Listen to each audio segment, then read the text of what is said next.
¿Cómo están? Bienvenidos a Agenda Económica. Estamos comenzando nuestra edición de hoy, 8:03. Gracias por acompañarnos en esta edición de día martes 31 de enero. Al cierre del mes revisamos los temas más importantes del día. Rápidamente nos vamos a nuestros titulares y adelantamos algunos de los asuntos que estaremos revisando hoy. Vamos a profundizar, por cierto, en lo que está ocurriendo con el mercado laboral. Ayer conocimos los datos de desempleo del INE. La parte negativa, si es que uno quiere, de este informe tiene que ver con la tasa de desempleo. Subió 0,7 puntos hasta 7,9% en comparación al mismo 21. Sin embargo, el cierre del año pasado nos deja también algunos números que muestran un mercado laboral que está recuperándose respecto al efecto que había generado la pandemia. Por ejemplo, la tasa de participación laboral se acerca del 60% nuevamente, volviendo a los niveles de marzo de 2020 antes de la pandemia, y la tasa de participación laboral femenina también se recupera con mucha fuerza. Vamos a estar profundizando además en esto en la entrevista del día de hoy acá en Agenda Económica. Por otro lado, también les vamos a contar de Paulina Yasigi. Es la nueva presidenta de la Asociación de AFP, que va a asumir su cargo el próximo 1 de marzo. Y es una noticia bien relevante por el perfil que tiene Yasigi, que viene con una experiencia larga en el sector financiero. Su último puesto estuvo dentro del Banco Central. Y también porque se da en un momento clave para la discusión que está en el Congreso en torno a la reforma al sistema de pensiones en nuestro país. Viene un debate intenso, bien duro, y en ese sentido uno puede entender que este cambio obedece razones estratégicas también para esa discusión que se va a dar en marzo. Yasigi va a reemplazar así a Alejandra Cox. Los detalles se los contamos en unos minutos. También vamos a contarles más detalles sobre el balance que hizo el gobierno ayer y la Dirección de Presupuestos en particular respecto a las cuentas fiscales al cierre del 2022. El gobierno, después de 11 años, vuelve a tener superávit fiscal, el Estado más bien para ser preciso, después de un ajuste del gasto fiscal el año pasado, de apretarse el cinturón en un proceso que fue bien consistente respecto a lo que había ocurrido en 2021. El año antepasado habíamos tenido un aumento de gasto producto fundamentalmente de las ayudas estatales en la pandemia, que había sido completamente anormal. El 2022 entonces se vuelve a la normalidad en ese sentido, y eso es lo que permitió, además de unos mejores ingresos producto del precio del cobre y del litio, es lo que permitió terminar entonces con este superávit fiscal. Ya les contamos más y qué fue lo que dijo el ministro Marcel respecto a este balance que se dio a conocer ayer. Y a nivel internacional, ayer el Fondo Monetario Internacional entregó sus proyecciones de crecimiento para este año 2023. Bien interesante porque muestra una mirada algo más optimista. Hay un reajuste al alza para las proyecciones de crecimiento, sería un 2,9%. Y de todas maneras, aunque sea un dato menor al crecimiento de 2022, muestra una mirada quizás de mayor resiliencia respecto a la economía a nivel internacional. De hecho, el Fondo Monetario Internacional proyecta que la mayoría de los países no sufrirá una recesión este año, fundamentalmente producto de una inflación que pareciera estar entrando en un camino de control mayor, y también por la resiliencia que ha mostrado la economía a nivel global, sobre todo desde el punto de vista del consumo. La reapertura de China, otro de los factores que para el fondo está incidiendo en esto. Vamos a revisar los detalles de estas proyecciones y más de lo que plantea este informe en unos minutos acá en Agenda Económica. Y nos vamos a revisar lo que traen los mercados para el día de hoy. Revisemos qué pasa en las bolsas en Europa, qué es lo que ocurrió en Asia, donde ya cerraron las transacciones, para hacernos una idea de lo que viene para el panorama bursátil el día de hoy. En Europa, el Eurostoxx cayendo 0,63%. También en terreno negativo, la bolsa de Londres 0,8%, mientras que en Asia, el Nikkei cae 0,39% y la bolsa de Hong Kong 1,03%. Ayer el IPSA cerró también en terreno negativo, 0,25% fue la caída para llegar a 5.337 puntos después de una semana, la anterior que había sido bien buena para la bolsa de comercio local. En Wall Street también hubo pérdidas cercanas al 1%, mientras que el dólar cerró en 810, retrocediendo un poco respecto al cierre del día viernes. Por último, les contamos que el precio del cobre a esta hora de la mañana, con las transacciones en vivo, está cayendo 1,68% en los mercados internacionales. Bien, 7,9% entonces fue la tasa de desempleo el día de ayer y el análisis nos muestra bastante más que solamente este guarismo. Hablamos también de un mercado laboral que muestra una recuperación en términos de participación. Hay más gente sumándose a la búsqueda de empleo y eso se nota con fuerza también en el mercado laboral femenino. De todas maneras, los analistas aseguran que son empleos temporales que obedecen a la estación y que probablemente veremos un mercado laboral que este año, con una recesión de por medio para Chile, se va a ir deteriorando. Los detalles los vemos en la siguiente nota. El desempleo en Chile siguió en 7,9% al finalizar el año pasado. La cifra entre octubre y diciembre, si bien es la misma que el informe previo, según el Instituto Nacional de Estadística, significa un alza de 7 décimas en un año. ¿A qué se debe esto? Esto está principalmente explicado, ¿cierto?, por el aumento de las personas en la fuerza de trabajo, ¿cierto? Tenemos un aumento de las personas ocupadas en 12 meses que corresponde a un 3,3%, pero también tenemos un aumento sustantivo de las personas desocupadas con un 13,8% en términos anuales, que corresponde a 92.772 personas incididas principalmente por las personas cesantes. Una cifra relevante fue la creación de más de 82.000 puestos de trabajo respecto al reporte de un mes atrás. En cuanto a otros números, si bien muestra cierta estabilidad según los meses previos, se presenta un deterioro al momento de compararlas al mismo periodo de años previos. Pese a eso, el ministro de Hacienda puso paños fríos a la situación. Así que yo creo que si bien es razonable esperar que con la caída de la demanda interna y la actividad haya algún efecto mayor sobre el mercado del trabajo, eso todavía se va a demorar y probablemente sea un efecto más moderado de lo que se ha estado anticipando hasta ahora. Por otro lado, los economistas prevén algo totalmente distinto. Los expertos señalan que la situación representa un deterioro en esta materia y proyectan que el desempleo en los últimos meses seguirá subiendo. Dicho, si uno toma la cantidad total de ocupados en la última parte del año pasado, eran 9 millones de personas, que es prácticamente lo mismo que teníamos a fines del año 2019. Han pasado 3 años y no hemos creado nuevos empleos. Han sido 3 años perdidos. Aquí hay un claro deterioro en materia de desempleo en comparación al año anterior. Aquí es bien importante considerar que aún no estamos todavía en el peor momento de la recesión. De hecho, la recesión está recién empezando. Ese momento debería darse entre fines del primer trimestre de 2023 y durante el segundo trimestre de 2023. Proyecciones poco favorables a comienzo de año en medio de negociaciones y proyectos por parte del gobierno para revertir la difícil situación que vive el país. 8 de la mañana con 11 minutos. Vamos a contarles más entonces sobre las cuentas nacionales, las cuentas fiscales del año 2022. Ayer conocimos el detalle, lo entregó el ministro Mario Marcel junto a la directora de presupuestos Javiera Martínez. Y lo que muestra es un escenario que no se veía hace 11 años. Superávit fiscal para nuestro país es una muy buena noticia desde el punto de vista del orden que se requería, de la normalidad a la que había que volver tras un año 2021 que había sido excepcional. Revisemos algunos números de lo que ocurrió con las cuentas fiscales entonces este 2022, ya con el balance completo.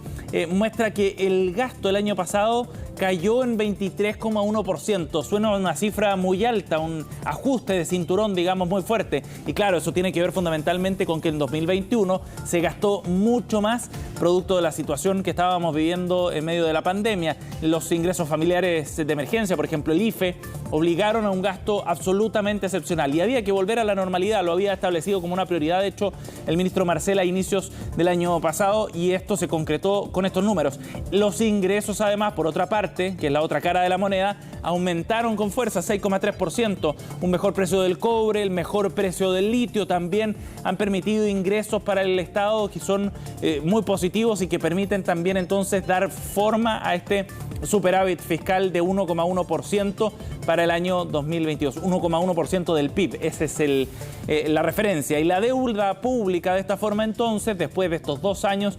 2021-2022, llegan a un 30 37,3% del Producto Interno Bruto. Pusimos énfasis, decía Javiera Martínez, la directora de presupuesto, durante todo el año para lograr una consolidación del gasto fiscal, lo que se observa entonces con esta disminución del gasto corriente, decía Javiera Martínez. Escuchemos al ministro Marcel también sobre lo que significa esto y refiriéndose a otro punto bien importante también, sobre la ejecución presupuestaria del año 2022. Alguna presentación al Congreso tiempo atrás, dimos las cifras de los avances de la ejecución presupuestaria.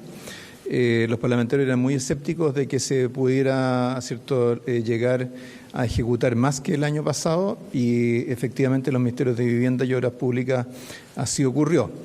Y lo otro que hay que recordar es que para este año 2023 tenemos un fondo de recursos adicionales para inversión en los gobiernos regionales que se va a asignar en función de cómo vaya su ejecución en los primeros meses del año.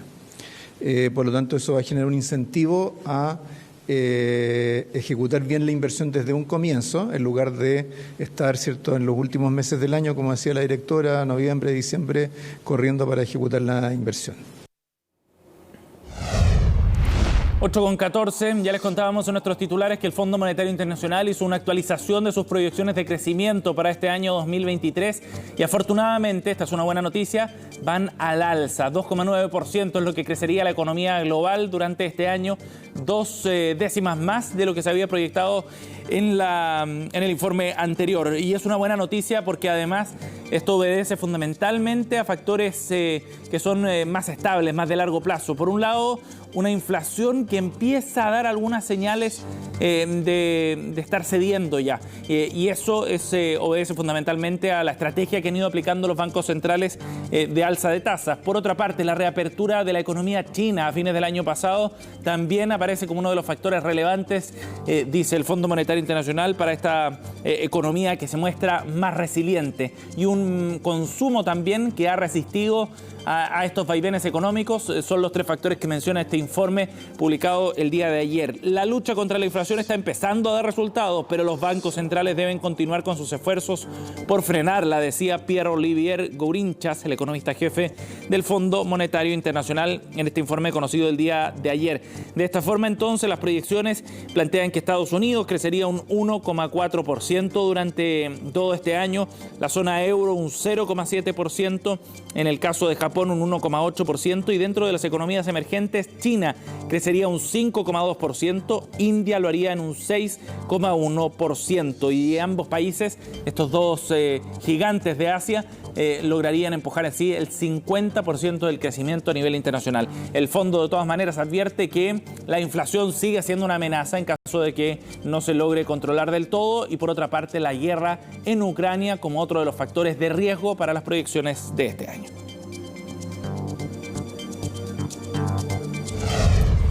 8,16, y en otro tema, ayer fue una jornada de reuniones importantes en relación a la crisis que están viviendo las ISAPRES. Hubo un encuentro en el Colegio Médico donde se reunieron también exministros para tratar de plantear su punto de vista y caminos de solución para el problema que está viviendo el sector de las aseguradoras privadas. Pero por otra parte, desde el gobierno hubo mensajes críticos respecto al rol que están jugando las ISAPRES, sobre todo luego de haberse retirado de la mesa de negociación con el Ejecutivo. Ángela Rayman nos cuenta.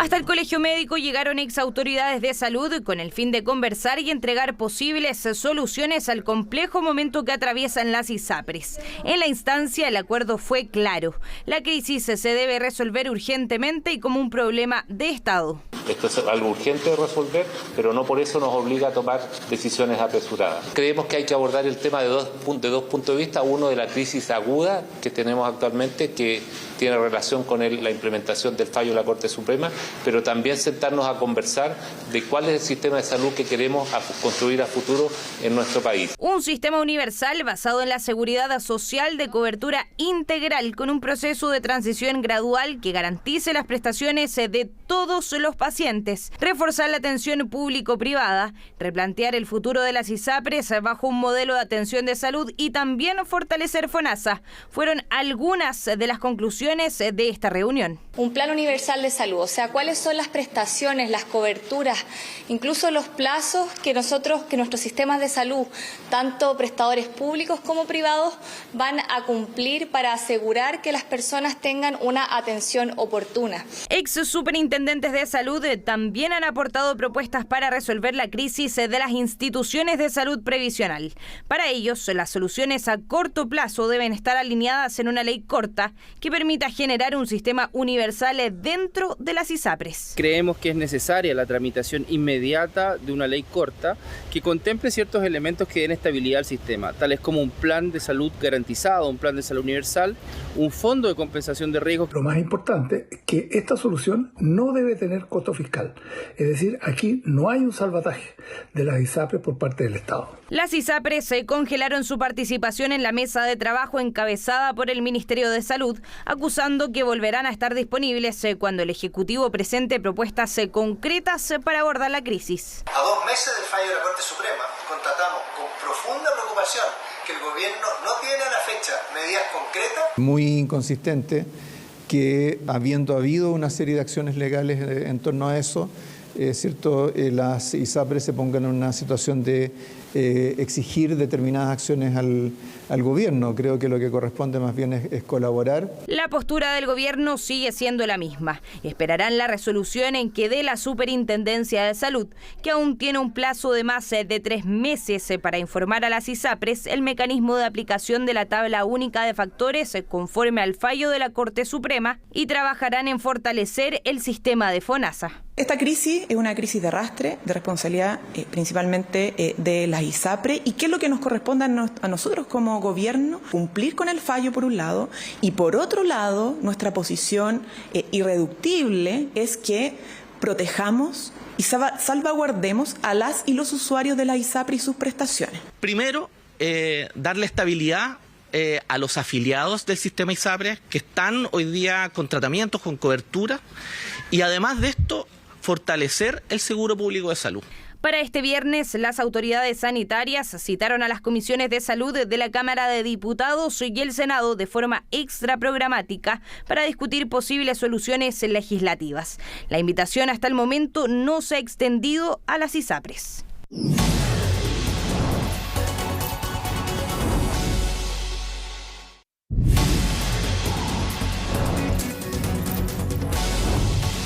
Estamos de vuelta aquí en Agenda Económica 8:23 para hablar de lo que está ocurriendo con el mercado laboral después de los números que entregó ayer el Instituto Nacional de Estadísticas y de las proyecciones también que podemos hacer para la economía nacional este 2023. Estamos en contacto con el economista, profesor de la Universidad de Chile, Joseph Ramos. Gracias por conversar con nosotros, Joseph. Muy buenos días, Santiago. Buenos días. Estar con ustedes. Joseph, bueno, hay varias maneras de interpretar el informe de ayer del Instituto Nacional de Estadísticas. ¿Qué está ocurriendo con el mercado laboral a su juicio en base a los datos que conocimos ayer, Joseph? Bueno, hay dos noticias que son contrapuestas.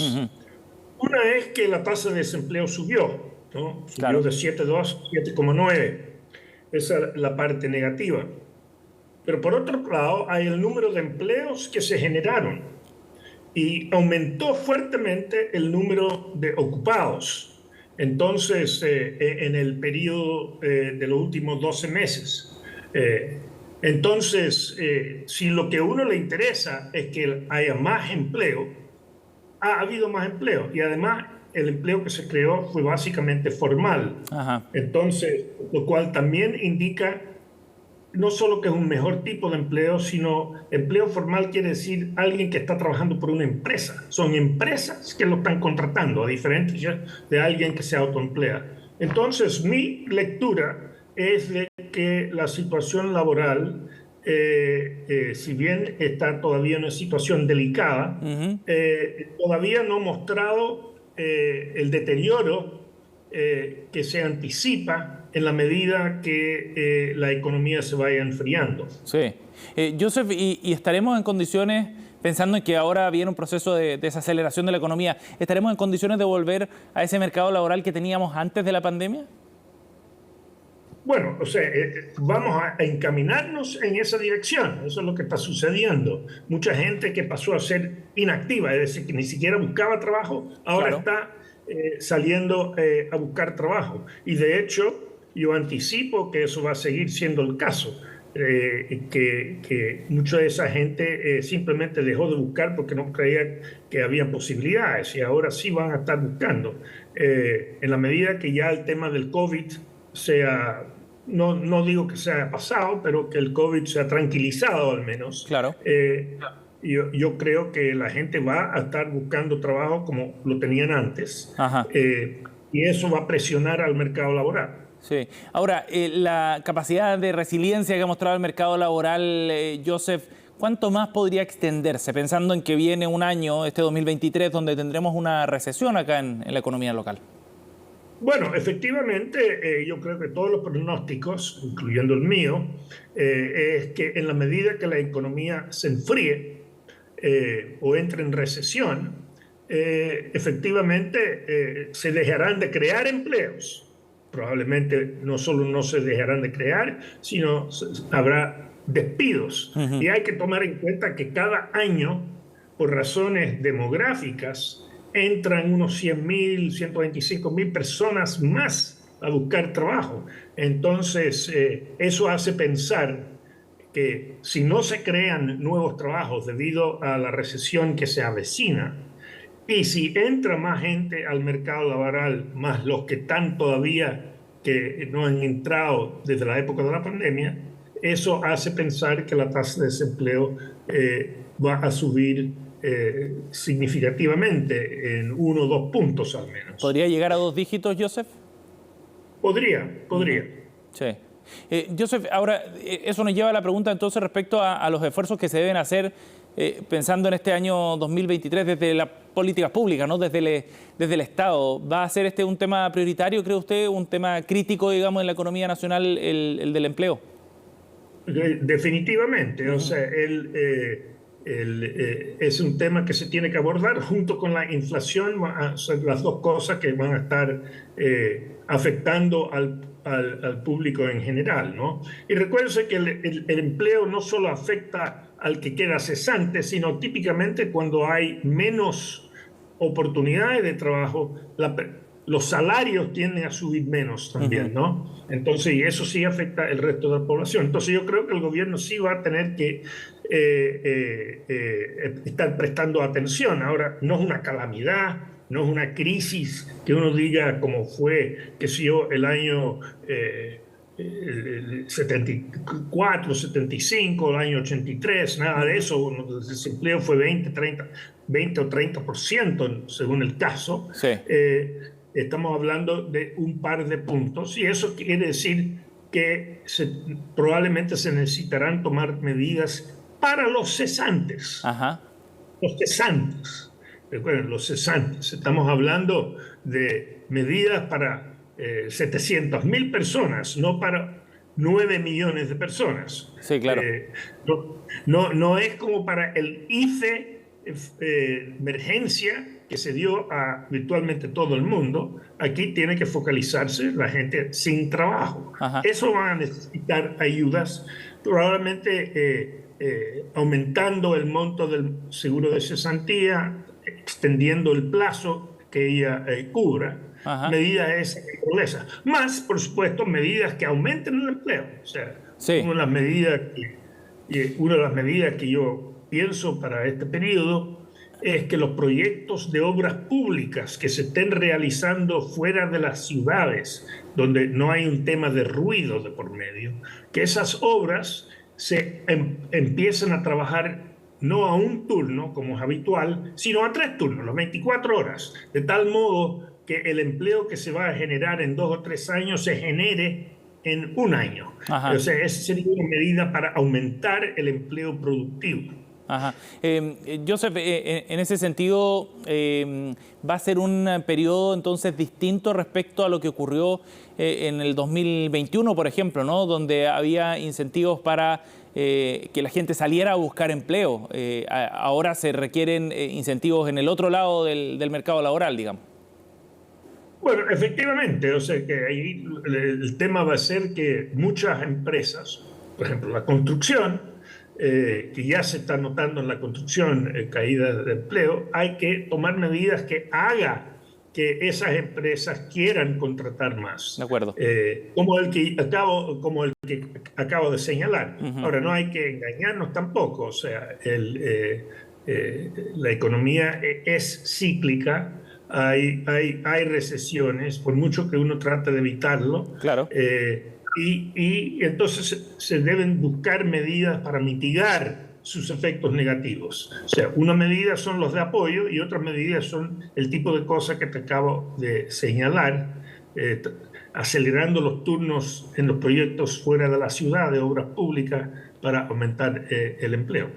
Bien, Joseph, muchísimas gracias por conversar con nosotros para profundizar más en los datos que conocimos ayer en materia de empleo en Chile. Gracias. ¿Cómo no? Buen día, hasta luego. 8:31, así estamos cerrando esta edición de Agenda Económica, pero pronto comenzamos Noticias Express acá en CNN Chile. Que tengan un buen día.